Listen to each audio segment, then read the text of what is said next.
2007 के references tab के footnotes block के अंतर्गत हम सीखेंगे फुटनोट फंक्शन का उपयोग और एंड नोट फंक्शन का उपयोग। आइए अब सीखते हैं फुटनोट इंसर्ट करना।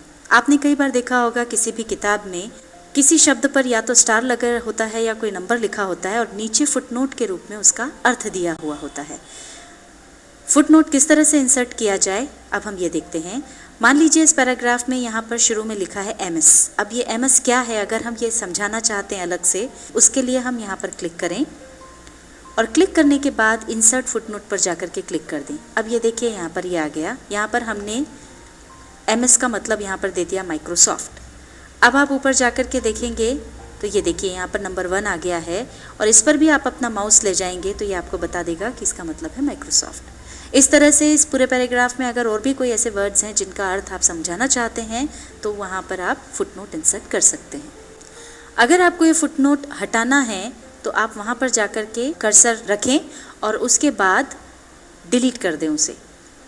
यहाँ से डिलीट होते ही नीचे से भी डिलीट हो जाएगा। देखिए अब यहाँ पर कोई फुटनोट नहीं है।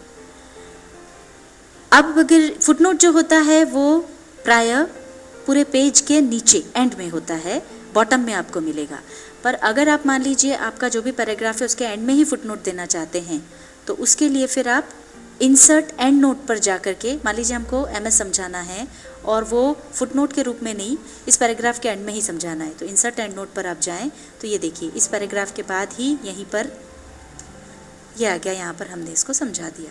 और अगर आपको ये नहीं चाहिए तो वापस यहाँ पर आप कर्सर रखें और डिलीट कर दें। ये यहाँ से गायब हो गया। MS वर्ड 2007 के रेफरेंसेस टैब के अंतर्गत फुटनोट्स ब्लॉक में हमने सीखा फुटनोट फंक्शन का उपयोग